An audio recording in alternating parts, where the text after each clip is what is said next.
pastor here at St. Paul's Lutheran Church in Temperance, Michigan. We're glad that you're here with us on our Wednesday night. It's our Lenten series, and we're talking about life and leadership, life and where faith really creeps in ways that we can't even yet always imagine. We're about halfway through Lent this week, and we're really glad that you're here because this is going to be a key time tonight as Jim and Molly and I share some of our observations about the book that we've been studying for this season for Lent, The Road Back to God. I invite you to read it with us throughout the week. It's a really good and well-written story about faith and encouraging you to think about life in the ways that sometimes we forget to. And Jim, I want to thank you for the sign that you put out front. Okay. That sign on the church that said what? Lent is a spring training for Christians. It is spring training for us. Spring is not here yet, but we're getting much closer than we've ever been. And so I want to start with not a psalm tonight, but I want to start with a defining line in Jesus' ministry. When, according to the Gospel of Matthew, he quit just thinking about his own people and his own hometown, and he turned toward the cross. Suddenly, Jesus had a completely different focus. And what we don't always appreciate is how Jesus was changed by the people that he met. And this story was one that's recorded in all the Gospels, but it changed him profoundly. It changed him to the point of where he refocused his ministry because of who he met along the way. We've all had those people that we've met on the road or on the path of life. This was one of those most influential people for Jesus. Let me read this to you. It's a very short story, but it's very important. Matthew 15, verses 21 through 28. Follow along with me in your own Bibles if you've got them there. Jesus left that place and went away to the district of Tyre and Sidon. Just then a Canaanite woman from that region came out and she started shouting, "Have mercy on me, Lord, Son of David. My daughter is tormented by a demon." But Jesus did not answer her at all. And his disciples came and urged him, saying, "Send her away. She keeps shouting after us." And Jesus answered, "I was sent only to the lost sheep of the house of Israel."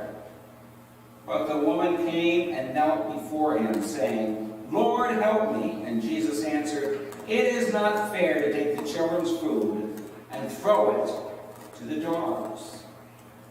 And she said, "Yes, Lord, yet even the dogs eat the crumbs that fall from the master's table." Then Jesus answered her, "Woman, great is your faith. Let it be done for you as you wish." And her daughter was healed instantly. What a great event. This was when he left his home area of Nazareth in Galilee. He went way to the north, where all of the pagan religions were, where people who were not even Jewish were, people who had different ways of worshiping God. And he's so well known that even this Canaanite woman has him in her sight, so to speak. And so Jesus is able to then go and say, "Listen, I'm here for the children of God. I'm here only for the house of Israel." She brought him up short. And from then on, he kept a focus on the larger world and the point of the cross and his death and resurrection. He was a changed preacher from that point on. And he continued to do his preaching and teaching, always facing Jerusalem from that point on. So, that fits in with our theme for the third week of Lent here. And it really is talking about the third week saying, what do we believe in? How do we believe again when we've been lost? How do we believe when we're not able to believe, what can we do? What did you guys like about the third week in believing again? I think that, some of the times in my life when I was not in the church, I've been a member of this church for about 20 years, but prior to that I did not go to church at all for 20 years. Okay. And I had some issues. I don't think that I really had any belief in God anymore. Okay. The reason that I came back to church at age 45 was because my daughter insisted, and she wanted to belong to a church.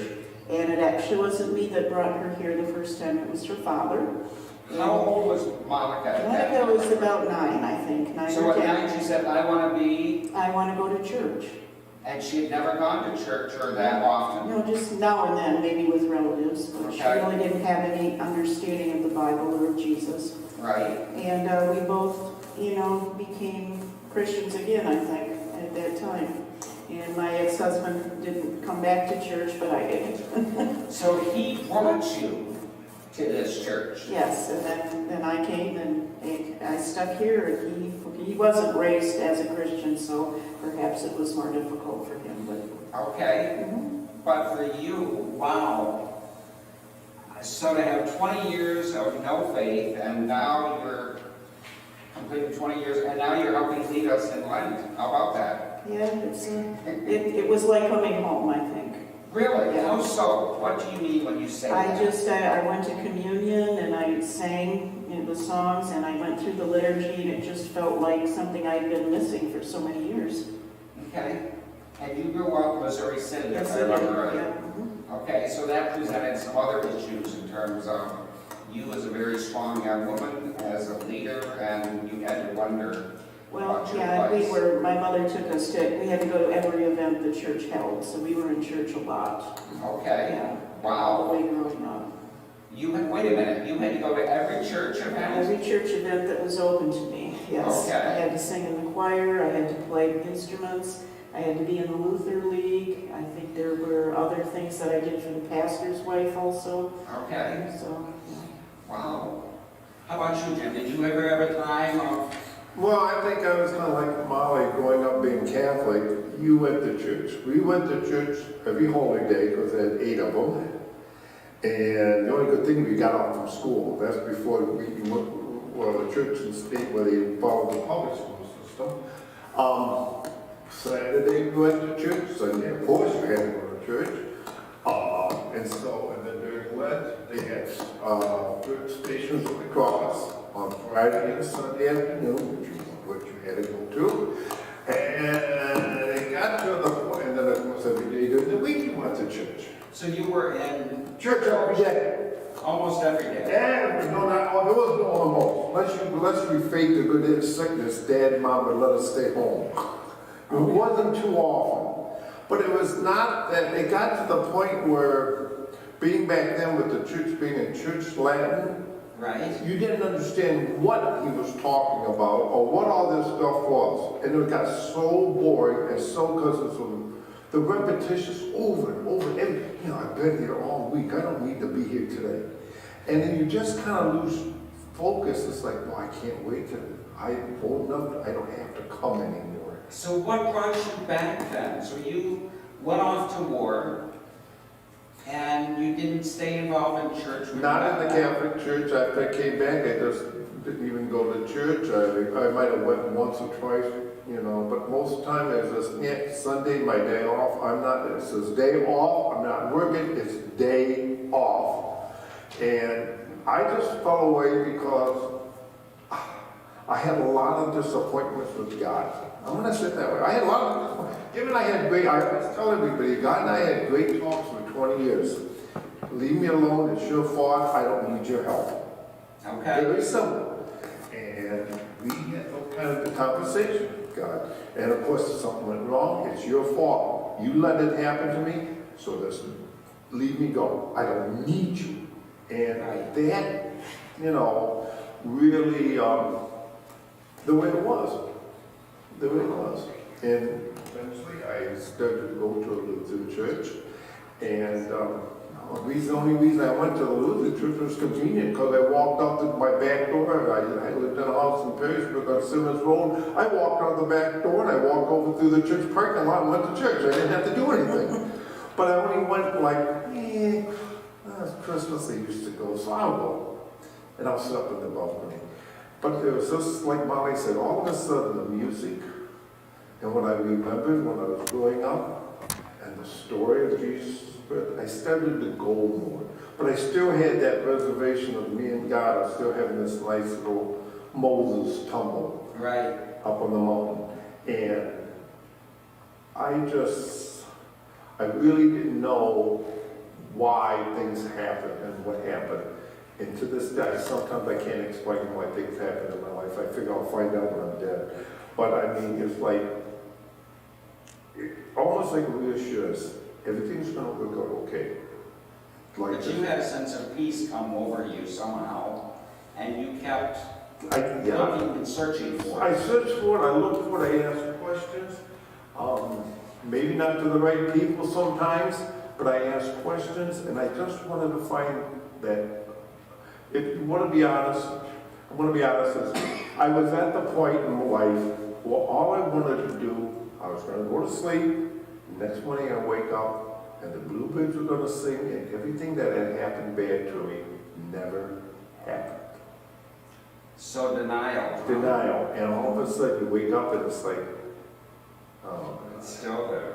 and you get to a point where you just want to find somewhere to have peace in your life and in your heart. And it's hard. It's not easy because there's a lot of giving up and a lot of saying you're sorry. It's not an easy thing to do. It's not for anybody.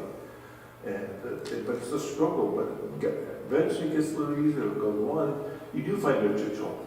Yes. And you have friends that help you along the way and you don't realize they're helping you. Okay. And the more that you hang around with people who are Christians, I think the stronger your faith too, because you support each other. I do think that support is important. Christians are like grapes. We're meant to come in bunches and clusters. Yep. When I was a young person and I really started preaching when I was in junior high, and then suddenly in 8th grade, my dad decided that he was going to build his house out in the country. So I went from East Grand Rapids and a very nice, active United Methodist church to out in the country where I was surrounded by 20 acres of corn or soybeans, depending on which year. And I went from there to a Class B school, which I was not sure what was happening, and everybody wanted to be farmers except me. And I can still remember being at the Clarksville Bible Church, and when my Sunday school teacher went and said, bless his heart, and he said, well, we have to be careful of the Old Testament because we know that Jews rule the world and they run the money system. And I listened to that in my 9th grade and I thought, that's not like my Jewish friends. And I went back home and said to my mom, I said, Mom, our teacher said that Jews run the world and we have to be careful of the Old Testament. And then she said, we're not going to that church again next week. And I began a quest of visiting other churches, but it took a long time to find one that would be accepting of me and who we were and are. And it didn't happen until after college. And then when I started in the business world, I was in South Bend. And they not only accepted me into membership, but then after a year I was on church council and working with the homeless ministry that they were involved in. They took their 3rd floor Sunday school room and converted it into beds for men and women, divided in half, and we had homeless people there, 30 to 40 every night. It was amazing. But it took that time between 10th grade until starting in the work world for me to really start finding my faith again. It was a long process, but like you, once you get back, you just get back into the routine of things and it feels like home, which is great. So we have that period of needing to believe but having a difficult time believing. All of us find that in life. So what do we believe in? What happens when the church lets us down? how do we teach people to look at it in a healthy way? Any suggestions? Well, the church is made up of people, and people are human. And we're going to make mistakes. And we are all, everybody here is going to make mistakes. But the thing is, we got to remember, God is the one in charge of the church, not us. Once we get that out of our minds, that we think we run, it's just, no. It's Right. not us, it's God. It's God, and we serve the church. We Not serve the everybody. church, we serve God. And yes, if we make mistakes, Jesus forgave us, and we forgive one another. And that's hard to do even in church families, because we do know each other. We have history, don't we? We have history, and we know each other, but you still forgive them. Yeah, and you know, a true church family will be there to help you through the hard times, and Right. not shun you away. That is very, very true. So who do we believe in then? How do we keep that Christ figure in front of us in this season of Lent in a more purposeful way? What do we have to do? I think one is we talk about our own faith journeys.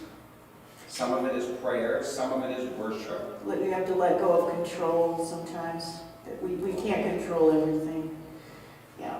Yeah, And we don't always know why God does the things that he does. Some things that we think are very, very bad things happen to us or our friends, and sometimes it's hard to understand why that happened. Maybe we don't need to know why it happened sometimes. what do we say to our friends when bad things happen to really good people? What is it that we're called to as the church?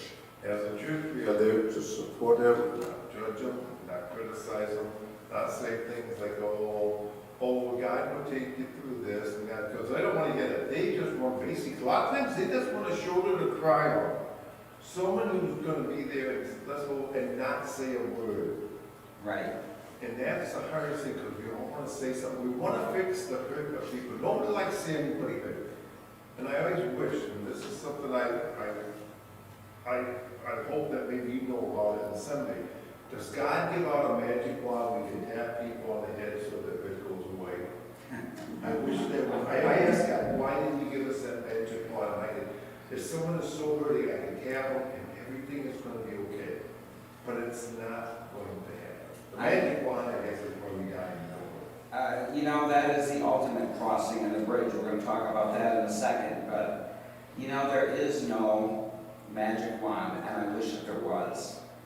But I do think by sharing it together, it becomes easier. It makes it less difficult for all of us together. We can help make a difference in people's lives. And a lot of the best things that we can do is to listen to them, just as you said, not always feel like we have to change or fix everything. And I think on the other side of the coin is what faith, the deep root of love is, if something has happened, and then you are afraid to come back, because I don't know what Molly's going to say about me, I'm thinking less about me, and I don't want to be around these people, because what they're going to say, or who's going to snicker and hurt me worse, so I'll just stay away. And kind of like the longer you stay away, the harder it is, and then you start thinking, well, why did you leave church? Oh, everybody's going to be, Right. that's the thing. You really have to have that little love in the church to let people know, all right, you made a mistake, so have we. Come back, we're failing, we're friends, the past is gone, we pick up new. Right. Well, and it is a hard thing to forgive. It is a hard thing to forgive ourselves often. But when we ask that question of why, I always like to tell people again and again, why is never a good question to ask. What is the question to ask? Because if we ask why, we're just going to go around in theological circles, and we're not going to fully understand. But if we say, what do we do now? Or if we can look at other leaders of the faith like Abraham and Sarah, or like Jesus and Peter and Apostle Paul, then we can begin to have some answers for who we're supposed to be. But rooted in love always, and that sense of love. I think of how difficult that was. I mean, how do you think Jesus felt after being showed up by this woman? I don't know, I think first off, you're showing up by a woman. That's right. And it was a Canaanite. That's two strikes. And I think to him, It was kind of like, where you might think you know everything, but I put one on you and this, that. But it was a way that you, when I think it was a teaching moment, others influence. Right. All people. And that we see as a teaching moment. I think it was amazing that she had that much faith, coming from the background that she did, you know, knowing who Jesus was, and actually believing that he could heal her daughter. Heal her daughter and still talk back to him. Yes. That was the only way she was going to get his attention. But she did it not just in a clever way, she did it in an astute way to capture his attention and really take him up short and make him think about what was going on. So yeah. And it took a lot of courage for a woman back then to do that. And so she was a lady of great courage. She was, and the fact that the disciples would remember this, and nobody wants to follow a leader who is shown up by a woman. You know, that is really remarkable, and I think says a lot about how Jesus valued women in ways that many other rabbis or leaders did not. This is a woman that he owed nothing to, and yet he graciously made it available, and his focus of ministry went out to the whole world, as I think we're called to. But it's hard until we have that point of life where we can begin to have that same focus like Jesus. So let's talk about what should we talk next here, Molly? Oh, let's see.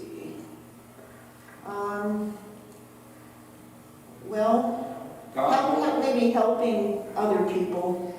You know, helping other people, the root of love, and in fact, one of the disciplines they try to say is, in a practical sense, let the Lenten period be one in which you take the first step forward to help at least one other person. Sometimes it's very hard to help someone. It is, because they don't want to be helped, or it may not be something they value. Well, I'm thinking of a family member in particular. Oh, the family is harder because you got all the history.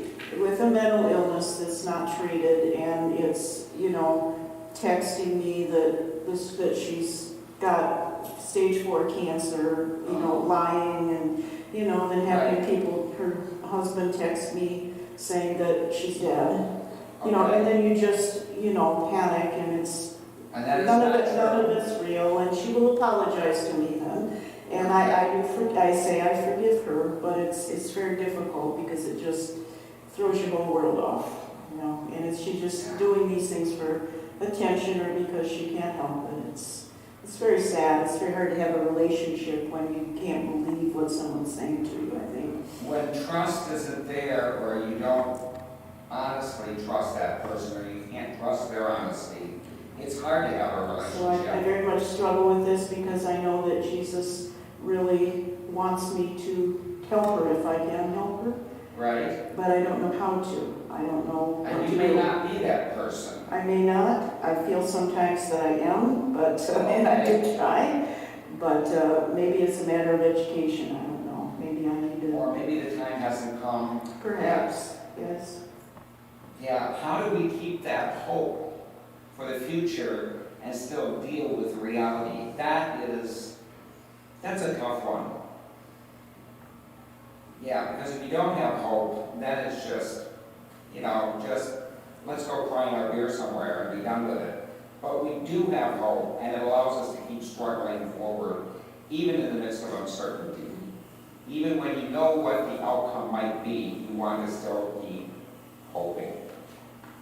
Yeah, how to help others when they don't want to be helped. That's a challenge, and I wear my heart on my sleeve sometimes, as you well know. And you can get burned, but I had a professor that used to say, if you're not being taken advantage of every now and then, you're not being Christian. So you almost have to let yourself be vulnerable enough in an appropriate way so that you can try to help others. And that's really tough, but we're called to do that, especially when it doesn't make sense to the rest of the world. That's a tough one, that really is. And it's even tougher with families, like you said. So yeah. God holds on to us, though, for dear life. God doesn't let go, and God continues to have God's grace with us. But we can't always either accept it or we can't always see it.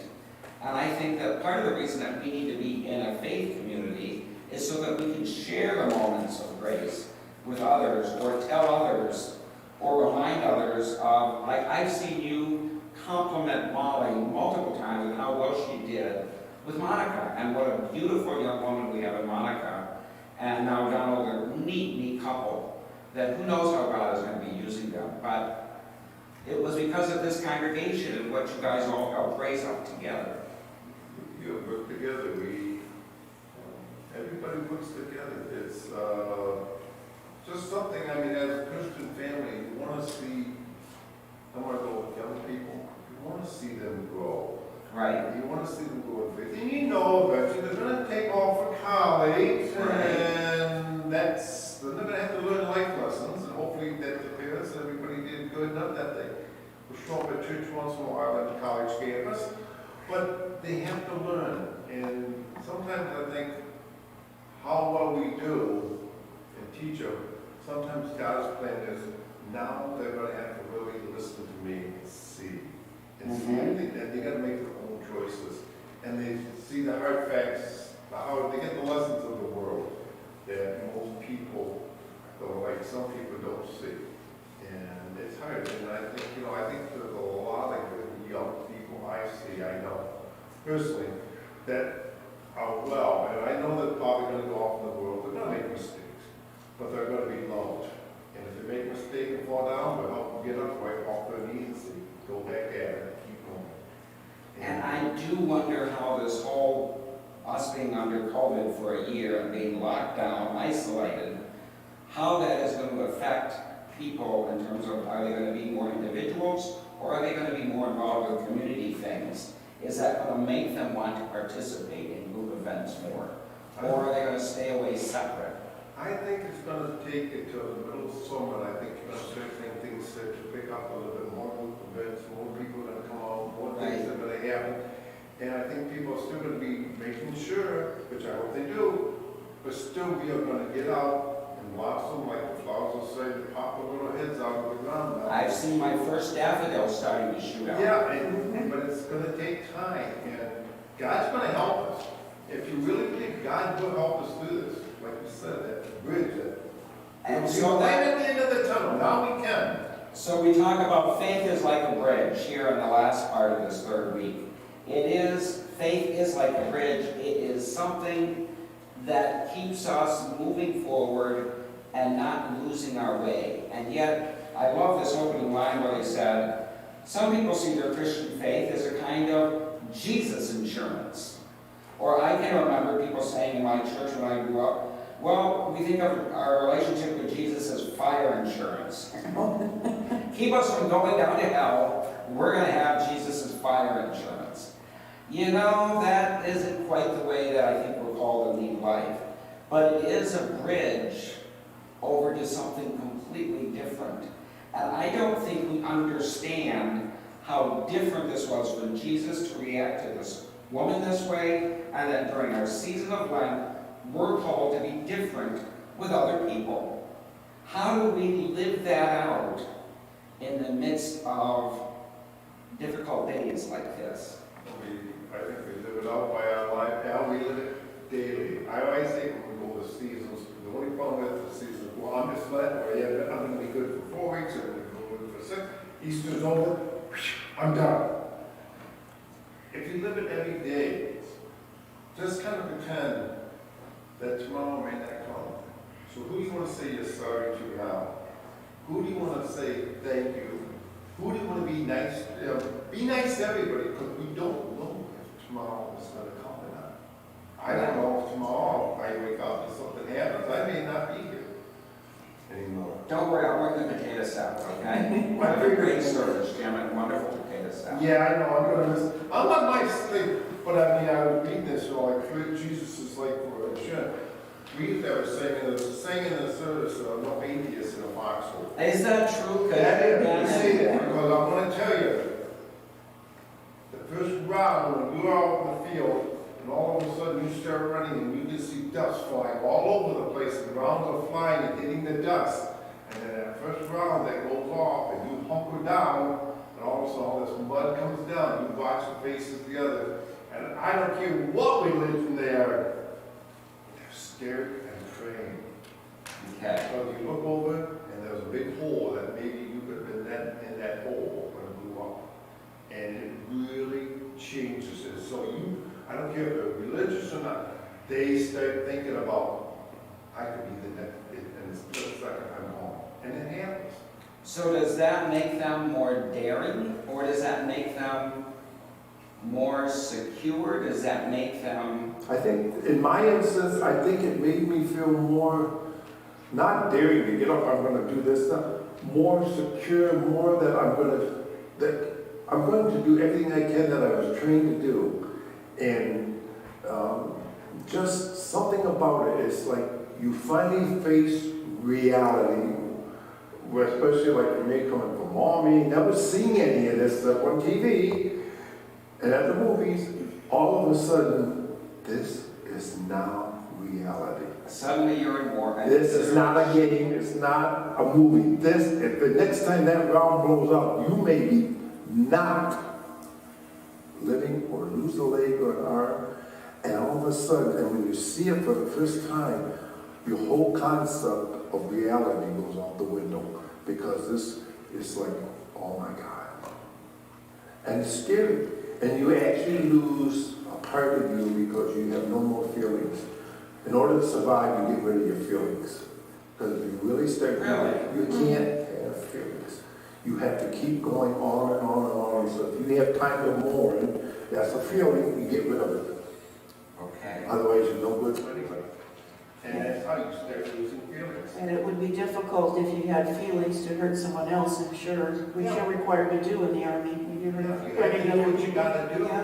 Yeah. But the funny thing is, when we talk about it, and we talk like, the guy just say, I'd rather be dead than lose an arm or a leg or go blind. If I happen to shoot me, I don't want to go home like this. And, you're looking at the guy right next to you, you say, what? Yeah, I don't want to go home missing a body or go blind or deaf or emotionally upset. I don't want to put that burden on my mom and dad. Shoot me. Wow. And these are 19-year-old guys talking to you, and they know that this, and we all used to say the Luke. And one of the things we brought back with us, and we still say, okay, the lucky ones were the ones that died. Because we now are still living in this, with the emotional side effects. So the lucky ones are in heaven. Okay. And with they're lucky, they don't have to go through what we have to go through now. I wish I was that. Wow. And that places, even after 50 years, you think about it.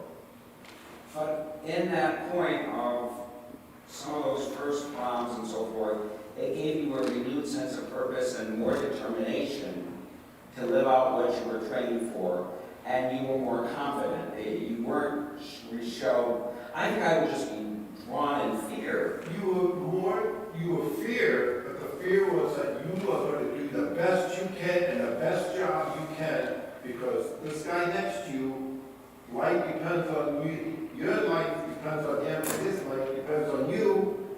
So you do as best you can. Because you both want to go home, and everybody works together because we want to go home. And it's hard, but the reality of life is something. And Yeah. that's, I think, the hardest thing for me was the way I ended in Vietnam was I got on back on a helicopter and I had no idea where we were going. They just showed me on the helicopter. I said, okay. I got off the helicopter. The place was just outside of Con Tien. They just got done with a 32-day siege back in '67. And they were putting body bags on, and the sergeant says, you're the replacements for them. And look at the body. All of a sudden, like, what? He said, yeah, they're 19 in the replacement, so move along, move quickly, it'll be in one. And that's how you read it. So and no amount of training in the military, and any place, police force, anything, can prepare you for something. Right. And it sticks with you till the day I die. Oh, I can only imagine. It continues to affect you. Yes, it does. Yeah. Well, again, I can say thank you for what you've done, and I'm sorry you had to go through all of that. Actually, I'm not. Really? God taught me. I look back now, being 72, and all I used to feel sorry for myself, but now I'm thinking, lesson I have about life. Love, God, people, respect, forgiveness.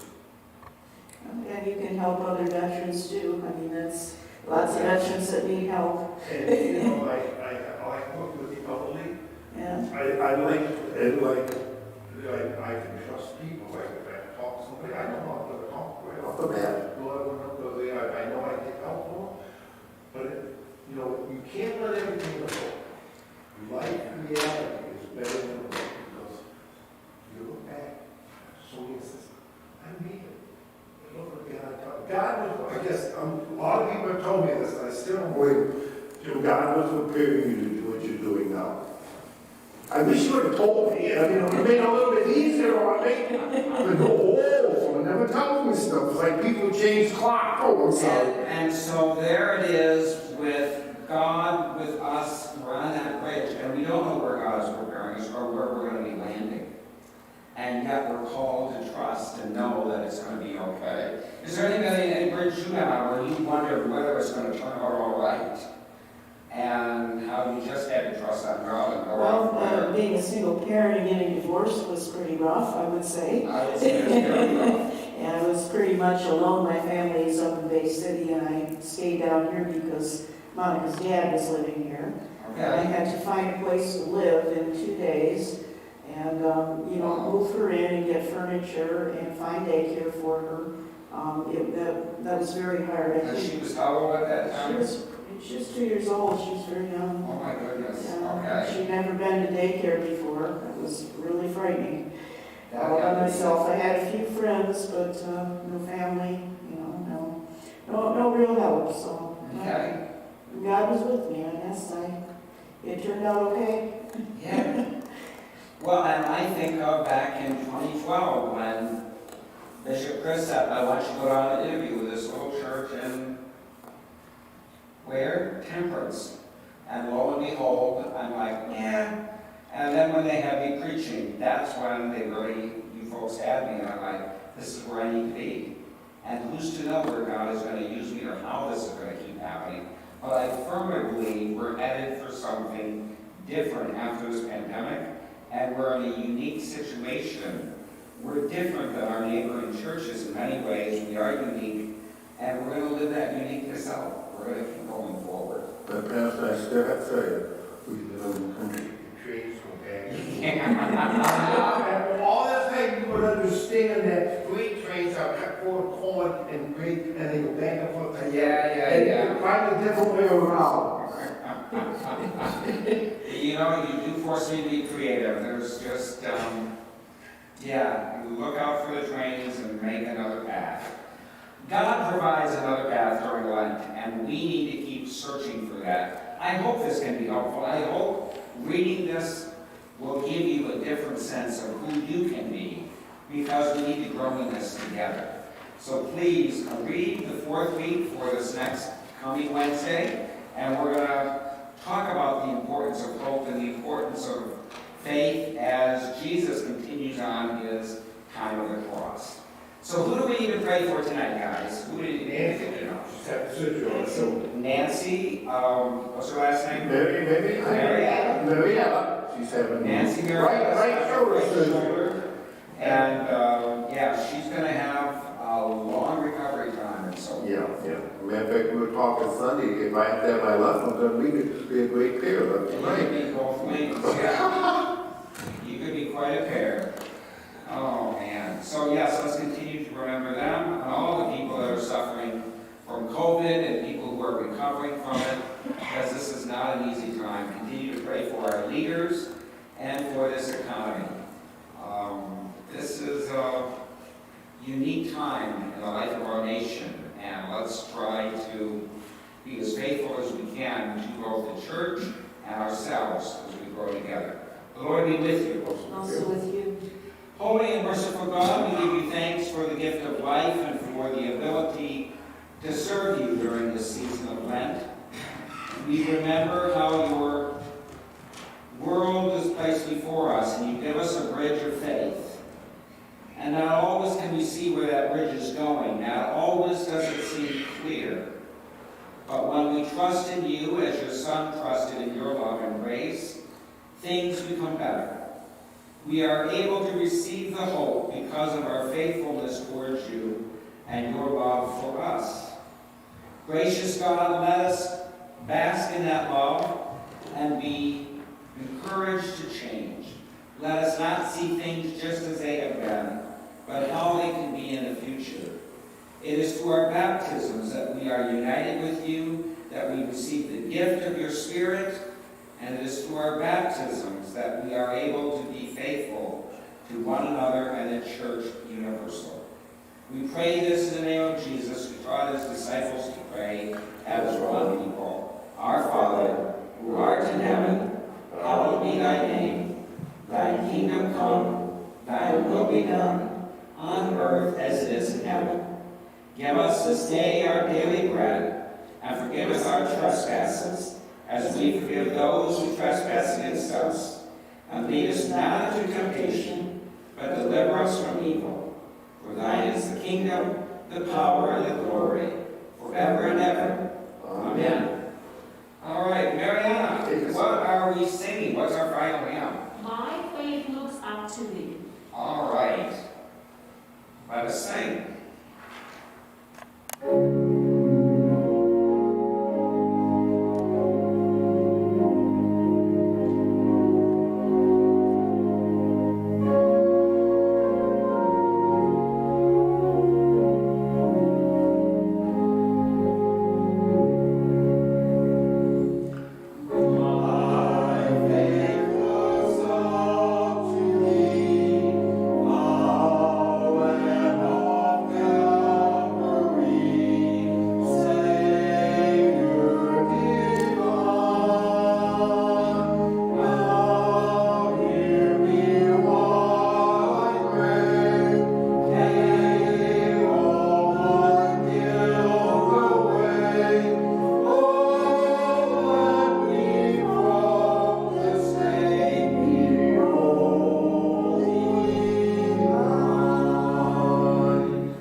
God's love with others, and finding new ways to create it here in Temperance and throughout the world.